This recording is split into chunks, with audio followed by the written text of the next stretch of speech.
Hello, everyone, and welcome to Slash Film Daily for May 25th, 2018. On today's episode, we're going to be discussing the latest film and TV news. This is Slash Film senior writer Ben Pearson, and joining me today are Slash Film managing editor Jacob Hall, Hello, hello. weekend editor Brad Oman, Hey, that's me. and writer Chris Evangelista. Hello. All right, guys, so let's talk about the news today. And one of the most important stories of the day happened early this morning, and that is that Harvey Weinstein has finally been arrested by the New York Police Department. He was charged with rape and sexual abuse. We don't need to spend a ton of time on this. You guys can go and read the article at Slash Film for all of the details, but I figured it was worth mentioning, at least in this episode, because it's one of the biggest stories in a long time. I mean, this is something that's a long time coming, and it's been... Harvey Weinstein has been basically the face of the he started the snowball effect of the Me Too movement. So I wanted to sort of make sure everybody was aware of this. I think he was released on $1 million bail today, and he is going to have to wear an ankle bracelet and stay away from his accusers. So this New York incident is not the only legal trouble that he's in. He's also facing some investigations in Los Angeles and in London, I believe, as well. So this is not the end of the story by any means, but just one more jump along in the Harvey Weinstein saga. So I wanted to make sure that we covered that at the top of the show. Speaking of weird sexual abuse stuff, let's transition into one of the strangest movie-related stories that I think any of us have probably heard about in a long time. Brad, tell us what's going on with this movie called Show Dogs.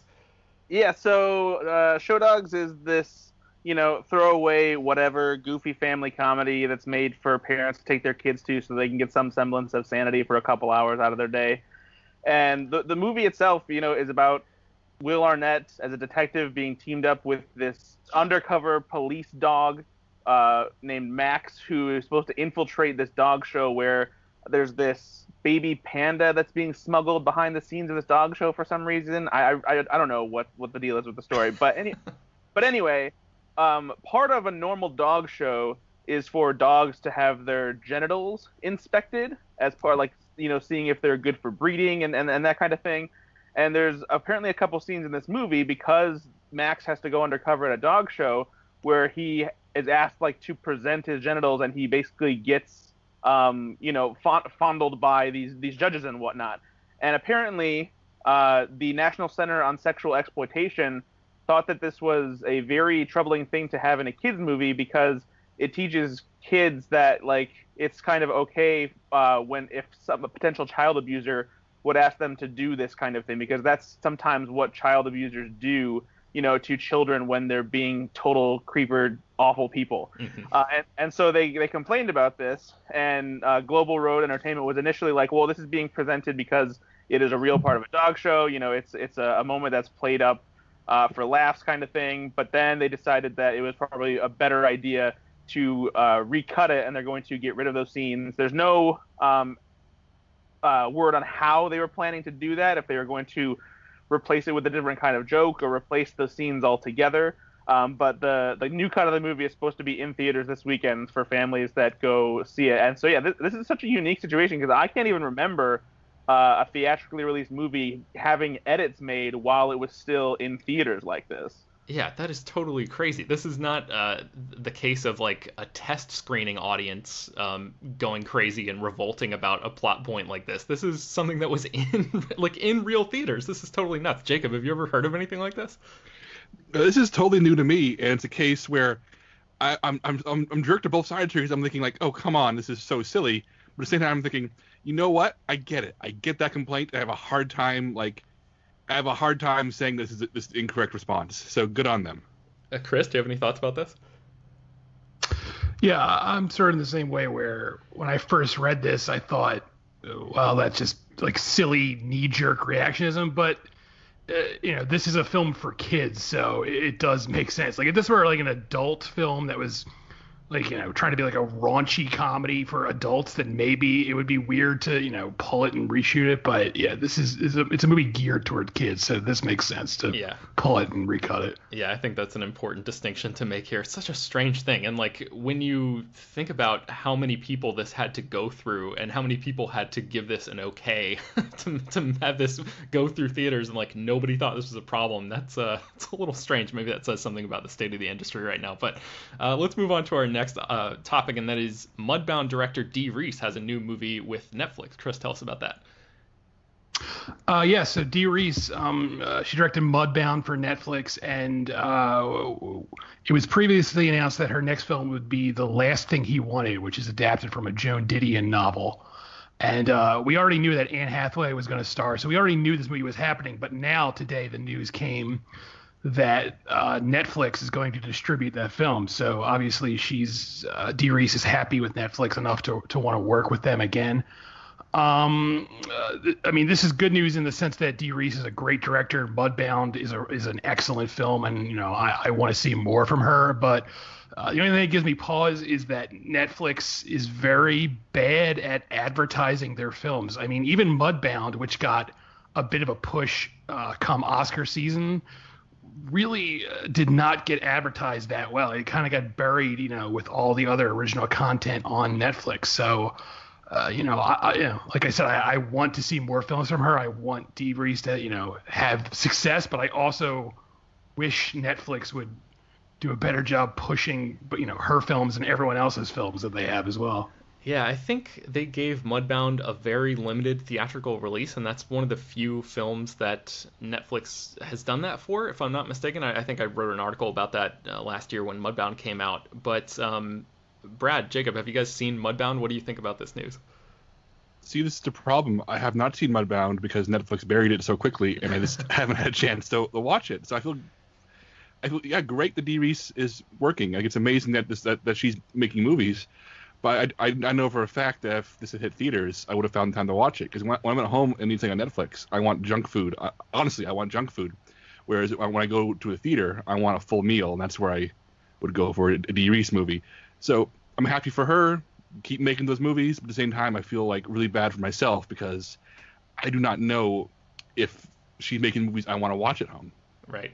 Yeah, I mean, hopefully Netflix will maybe do a little bit more with the theatrical campaign this time around, if the movie warrants it. But it sounds like a cool project, and Anne Hathaway, I mean, that's always exciting too. So, yeah, we'll keep our eyes peeled for this one moving forward. Jacob, tell us about James Bond 25, whatever that film is ultimately going to be titled. There was some news. Bond Watch is back on. News broke last night. Tell us about that. Well, maybe they'll cancel Bond Watch now. We're officially in like Bond mode, where everything's getting official now. It's no longer rumors. And a lot of things that we've been hearing over the past few months were confirmed late last night. 25th James Bond movie, Untitled, is officially going to be directed by Danny Boyle, the Academy Award-winning director of Slumdog Millionaire, Sunshine, Trainspotting. It's an eclectic list of really interesting movies. Steve Jobs, one of the best movies of the past few years, nobody watched. It'll be written by his frequent collaborator, the writer of Trainspotting and Trainspotting 2, John Hodge. And while we do not know a plot summary or even a supporting cast yet, Daniel Craig is back. It is set for a 2019 release date, specifically October 25th in the UK and November 8th in the United States. And it'll begin production on December 3rd of this year. So we're going to start hearing lots more about this soon because Eon, who controls the Bond rights and has since the very beginning, they make a big deal out of Bond casting news because they know it's a big deal. They know it's like this is a cultural watershed series that people all over the world want. So when they cast a villain, when they cast a Bond girl, we're going to get like huge press releases and like huge presentations. It's going to be even the title will get its like own party and press conference. It's going to be a big deal. What's interesting though is that the past four Daniel Craig films were distributed by Sony via the partnership with Eon. And their deal dried up, and so a bunch of studios were vying for the chance to distribute the Bond movies. And because even though Eon will maintain the majority of the profits for these movies, being able to distribute Bond it looks really good for your studio. It makes you look really, really cool. And so Sony's completely cut out, even though they were part of the group trying to vie to get back in with Eon. Annapurna, the small upstart company, and MGM are going to co-team to distribute it domestically. MGM has a long history with the Bond franchise, but they haven't distributed in this fashion since 2002's Die Another Day. And Universal, who coincidentally released Steve Jobs, will do the international release. So it's a whole brand new world almost. You have a bunch of new people. We have a new director, new studios. If there's any way to announce, hey, we're sending Daniel Craig out on a high note. This is not going to be Spectre all over again. I feel like this is the right approach so far. But what do you guys think? So I think there were two. This movie's been in development for a little while now, and there were two different paths that they were considering taking. I think there was a story that was being written by, I think, Purvis and Wade, who are the writing team that have written a ton of Bond movies over the past probably 20 years. And then there was this other, this track of Danny Boyle and John Hodge and this potential idea. They basically approached Eon and said, we have a take. Let's let John Hodge knock out a draft of the script, show you guys this, and as long as everybody agrees, we'll move forward with this vision. So I think they were approaching and looking at a couple other different directors for the first version of what this movie could be, but they weren't nearly the sort of auteur status filmmakers that Danny Boyle is. So that's what I want to hear Brad and Chris talk about. Do you guys think that Boyle is a good fit for the Bond franchise? I don't dislike Danny Boyle, and I actually agree with Jacob that Steve Jobs is a great movie, and it sucks that no one went and saw it, but he's not really an action director. I mean, I guess like Trainspotting, the first one, has scenes that, have like a kinetic energy to them that can be considered action, but I don't consider him off the top of my head to be like a great fit for this, but I could be wrong. I mean, Sam Mendes didn't seem like a great fit, and Skyfall I thought was excellent. So maybe he'll surprise me. Yeah, what do you think, Brad? What gives me hope that Danny Boyle can pull this off is probably 28 Days Later. But even then, I feel like 28 Days Later isn't necessarily on par with what you expect from the James Bond franchise. It's bigger, it's less guerrilla filmmaking style, and honestly, as somebody who loves Steve Jobs and has seen it a lot, actually, I've rewatched it probably more than any other person has. I felt like sometimes Danny Boyle's style gets in the way of the rest of the movie, and so I'm interested to see how he works with something like this, where a franchise already has kind of like an established style, and where he can't really put too much of his own spin on it as a filmmaker. Like, obviously, he, every filmmaker that directs a Bond movie kind of makes it their own, but there's also a lot of stuff that has to be in a Bond movie to satisfy, fans and general audiences. So I hope he can pull it off, but I'm kind of skeptical of that. So I have faith for. Oh, sorry. Go ahead. I was gonna lob a question to you, Jacob, because I know you're a big Bond fan as well. And the question I was gonna ask was, because the initial idea for this was this Purvis and Wade, potentially like a continuation of what we saw in Spectre, which was like everything is connected, all of this kind of stuff. Because MGM and Eon decided to go in this separate direction with bringing Danny Boyle in, do you think that means that we're gonna get more of like a self-contained Daniel Craig movie here than I guess, as opposed to a continuation that maybe brings back Christoph Waltz as Blofeld and that kind of thing? Do you think this is going to be more of a self-contained kind of film? I would put money on it being self-contained. I think that Danny Boyle, the reason why I like him for this job is that he's nothing if not a genre experimenter. He likes jumping between all different kinds of things. He's never made the same film twice. He's made sci-fi adventures. He's made crime movies. He's made comedies. He's made adventures. He's made Oscar dramas. So I can't imagine him being super interested in joining a franchise unless it was like, I'm going to make a Danny Boyle Bond movie. I'm going to make a Bond movie as me, and it's me through and through in my sensibilities, which I don't know what that looks like, because Danny Boyle, like Steven Soderbergh, I feel like is very, very fluid in what in his filmmaking. He has his same touches that pop up here and there, but I feel like there are a few working directors who are as malleable as he is.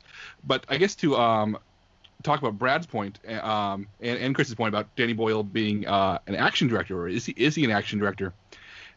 This is where I'm not concerned at all, because the Bond franchise, Eon's machine, has such a strong second unit team, and they're the ones who handle all the action. They stage all of it, they shoot all of it, and they handle all the big action and all the big stunts. And if Danny Boyle lets them do their thing and just takes care of it in the editing room, it's gonna be fine. The one time this didn't work was Mark Forster, who directed Quantum of Solace, chopped to bits all the second unit team's footage for Quantum of Solace, which is why those action scenes are rubbish. But Danny Boyle is going to be handed top-notch action directed by people who know what they're doing. So as long as he chooses not to screw it up in the posts, it's going to be fine. Cool, cool. All right, yeah, I'm very excited to see what Danny Boyle does, and really like the idea of Eon picking an auteur director, somebody who is so stylish, a director like Boyle is known to be. That's something that they typically don't do. You know, they typically pick people who will sort of fit more within that machine, and I'm curious to see how much of Boyle we're going to be able to see in that final product. But as you mentioned, the movie comes out in, I think, November of 2019, so we don't have that much longer to wait. Let's slowly start transitioning into some Star Wars talk, because today is the opening day of Solo, a Star Wars story.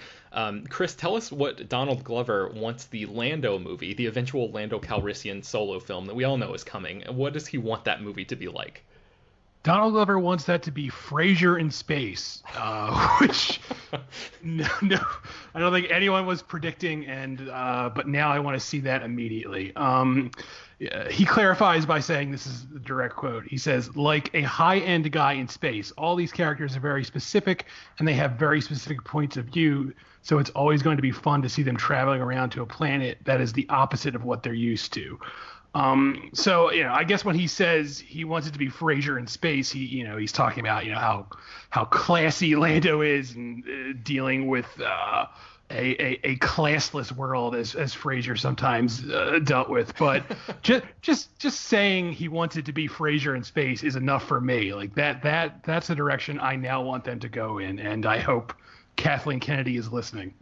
That's so great. Brad, so I know you're probably the biggest Star Wars fan on this podcast episode. Do you think this is a good approach for a Lando film? Oh, for sure. Especially because if 30 Rock taught us anything, it's that Frasier loves pulling off heists, because he ran an ice cream store into the ground by running a grift with Jenna Maroney on that show to make money off ice cream cakes. So if anybody can make Lando even more of a successful smuggler, it's the style of Frasier. Amazing. All right, so let's, I guess maybe we should put a spoiler warning here. I have to assume that all of the diehard Star Wars fans probably saw the film last night, but I guess just a light spoiler warning for this next story, and then we'll put a bigger spoiler warning onto the story after that. But Brad, tell us about something that you noticed in the music for Solo, a Star Wars story. Yeah, this is just kind of a cool little thing that happens in Solo, a Star Wars story, and it's in the first act, so it doesn't really ruin anything. But a point when Han's on the run after trying to escape Corellia, he's not supposed to have gotten through the sort of border control that the planet has that's in place by the Empire. And while he's hiding, he's kind of trying to figure out what to do in order to, kind of move forward, figure out what he can do as far as surviving that kind of thing. And he sees some propaganda posters and a holographic video that is trying to convince people to join the Empire, to be recruited by the Imperial Academy. And so he thinks that that's his best way to maybe figure out a place in the world, maybe make some money, and then come back and, to Corellia and save Kira from this, world of crime that she could end up perpetually stuck in. And when he sees this holographic video, there's a voiceover that has the typical, make a difference, join the Empire today. But there's also music playing along with it, and it just so happens to be the Imperial March that John Williams composed for the original trilogy. Is one of the most famous Star Wars themes. And when you think about it at first, you're like, yeah, of course they're going to use the Imperial March to represent the Empire, duh. But what's interesting about this is the first time that John Williams' music has been used as a song that is within the world of the movie itself, as diegetic music. So the Imperial March is not only music that we hear as an audience to represent the Empire and make them look cool when they're walking through Death Star hallways, but it's actually almost like the national anthem of the Empire that they play to give them this sense of power and pride and that kind of thing. So I thought that was just a really cool little thing that they did with the Imperial March, and have made it part of the Empire itself. Yeah, that's awesome. Jacob, do you have any thoughts about that? Yeah, it's a really cool choice, and it's a cheeky choice because the entire score for this movie is full of little things that play on our memories and play on our recognition for these familiar notes. So by placing that Imperial March there, it immediately pings so many feelings that we have about the Empire and about this world. And I know Brad's writing a larger post about this for next week, and you can read that on the site in a few days. But John Powell's score is constantly quoting Williams in surprising, amazing, fun ways. And there's even one track that is, it's during the Kessel Run in the movie when you actually watch it, but it's almost nonstop repurposing of John Williams in ways that are both triggering you to remember things, and also jarring you in ways that are surprising and unusual. And it's such a pleasurable score. And after Michael Giacchino's passable, okay Rogue One score, it's really fun to see a composer really go full Williams, both in terms of quoting and in terms of doing something unique and special with this score. Chris, did you have any thoughts about the music of this movie? I have to admit that I didn't really notice a lot of this stuff, and even like the quoting of Williams and the music in this film for me just sort of whizzed past my head as like another fun sort of disposable element of this movie, which is sort of how I feel about the whole film itself. Did you notice the music? Did you appreciate any particular aspects of it? It's definitely a more memorable score than Rogue One. I mean, it doesn't come close to anything John Williams ever did, because no one ever will. But I have to say, I noticed the Imperial March 2 scene, and rather than thinking like, oh, that's a neat callback, it's like screwing with my mind, because I can't help be like, does this mean John Williams exists in the Star Wars universe and he's composing music there? Like, who wrote the music for the Empire? Was it also John Williams? Does that mean he lives in the and I couldn't stop, and now I'm like obsessing over it, and I just wish they hadn't done it. Thanks a lot, Ron Howard. Oh, that's awesome. All right, so now I want to drop a huge spoiler warning. So if you've not seen Solo, tune out now. And okay, this is your final warning. So there is one pretty horrifying moment in this movie, and I wrote about it a little bit on the site today. It was inspired by a tweet from writer-comedian Mike Drucker, who said, "There's a part of Solo that can be construed as the darkest, most Black Mirror thing to happen in all of Star Wars, and I'm curious if anyone else felt that way." And the moment he's talking about is when L3-37, the droid played by Phoebe Waller-Bridge, is uploaded into the Millennium Falcon and essentially trapped there for all time.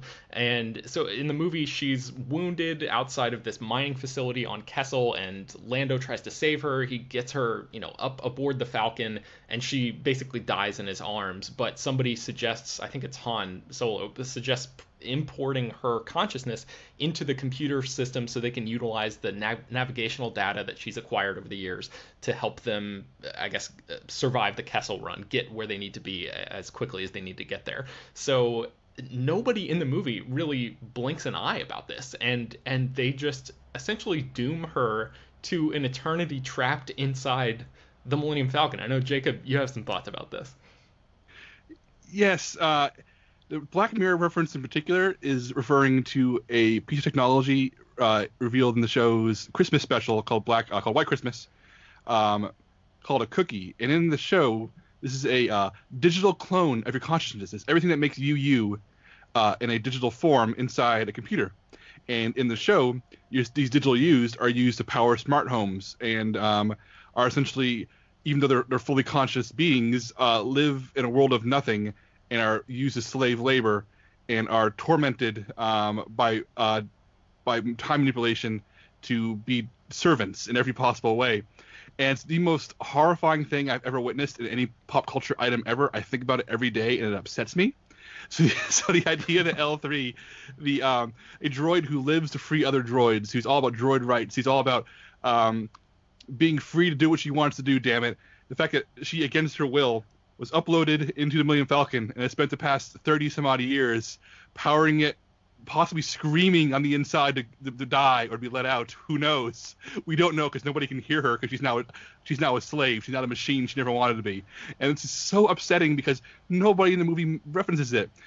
Lando never says, "I can't do that to L3." Kira never says, "Should we pause and think about this? We're doing this sentient being." Nobody ever mentions it, and it's so horrible, and I hate it. I like the movie a lot, but I hate this. Yeah, it's pretty distressing when you stop to think about it. The thing is, I didn't really stop to think about it because the movie is kind of breezy and it just like blows right past it. And like you said, none of the characters, blink at all at this notion. Chris, did you think about this at all? Was this another thing that bothered you during the making of or during the watching this movie? It did, because it's very, like we've said, it's very strange how no one seems to care about it, especially because when, spoilers obviously, when L3 dies, Lando is very upset about that. He's, and it's established early in the film that they have a very unique relationship with each other. And, when she dies, he looks really heartbroken about it. But then the minute it's like, let's rip out her brain and put it in the Millennium Falcon, he doesn't like hesitate at all. He's fine with it. And it's very weird. Like, I feel like if the ship like talked with her voice, it would be a little less weird, but they obviously can't do that because that's never happened in any other Star Wars film, so they can't suddenly have the ship talking. But I feel like that'd be like the only way to get around it and make it less weird, but they can't do it. And so now she's this silent, trapped soul, quote unquote. So it's very strange that no one addresses it. So I know that Peter Soretta has an article that sort of touches on this that I think is going to be going up on the site on Monday. So I'm not going to say what that is, but I just want to put that on people's radar. If you're interested in this conversation and finding out a little bit more about this, stay tuned to Slash Film. Yeah, because there is something that's that connects to the original trilogy that makes it somewhat forgivable, but I think part of what might make it a less controversial thing is maybe droid mechanics don't make it too easy to transfer a droid's consciousness into another droid's body, or maybe because she's a droid that was created with spare parts and like is much different from other droids, maybe it's not so easy to put her in the position of another droid. That's the only thing that I can think of. But at the same time, that does make the fact that they're so easily able to put that consciousness into the Falcon a little bit more hard to believe. So it's tough to approach. So Brad, as the resident expert in all things Star Wars on this episode, I want to end this podcast by asking you, do you think that this is truly like one of the darkest and most bleak things to happen in any Star Wars movie? Can you think of anything that tops this? I mean, Darth Vader lost 3 of his limbs and had his entire body burned. I think that's pretty dark and twisted. He still had free will, Brad. He still had free will. and pain is temporary. This is eternal, I don't know. I mean, it's eternal in one form, I suppose. But if the Millennium Falcon ever blows up, then not so eternal. That's true. I suppose it's just as eternal as it would be if she were in a droid body that can also be destroyed, as it was in Solo. Right. Yep. All right, so that's a good point. All right, I think that's going to bring us to the end of today's episode of Slash Film Daily. Let's go around the circle and tell people where they can find more of our work online. Chris, let's start with you. I'm at slashfilm.com, and I'm on Twitter at CEvangelista413. Jacob? I'm at slashfilm.com, and I'm on Twitter where I'm at Jacob S. Hall. Brad? Also slashfilm.com. You can find me on Twitter at Ethan_Anderton, and maybe give a listen to my podcast, Go Flix Yourself, available on iTunes if you want some laughs and other movie chatter. Oh, yeah, that reminds me. I used to host a podcast called the Not Just New Movies podcast. I started in 2010, and my co-host and I have been doing it sort of off and on for years since then. We've been on a huge break for a while, but we just relaunched, starting today, a new mini-series of a few episodes in a row over this summer. So you can find that at notjustnewmovies.com if you want to listen to me talk on another podcast. Jacob or Chris, do you guys have any other podcasts you want to plug? No. Nothing. Okay. Okay, fair enough. Also, I should mention, I don't think we're going to be doing an episode of this podcast on Monday because Monday is Memorial Day. So I just want to throw that out there for the regular listeners of the show. Don't expect an episode. If something huge breaks, like we just had an emergency episode yesterday about the new Star Wars news, if something like that happens, we'll do an episode. But for the most part, I think just expect to hear us again on Tuesday. You can find me on Twitter at Ben Pearson, and I think, that's going to bring us to the end of this episode. So you can find more of the stories that we mentioned on today's show at slashfilm.com and linked in the show notes. notes of this episode. Slash Film Daily is published every weekday, bringing you the most exciting news from the world of movies and TV, as well as deeper dives into the great features you can find on the site. You can subscribe to the podcast on iTunes, Google Play, Overcast, Spotify, all the popular podcast apps, and please feel free to send your feedback, questions, comments, and concerns to us at peter@slashfilm.com. Leave your name and general geographic location in case we mention your email on the air, and don't forget to rate and review the podcast on iTunes. That helps us out a lot. Tell your friends, spread the word, and we'll see you guys on Tuesday.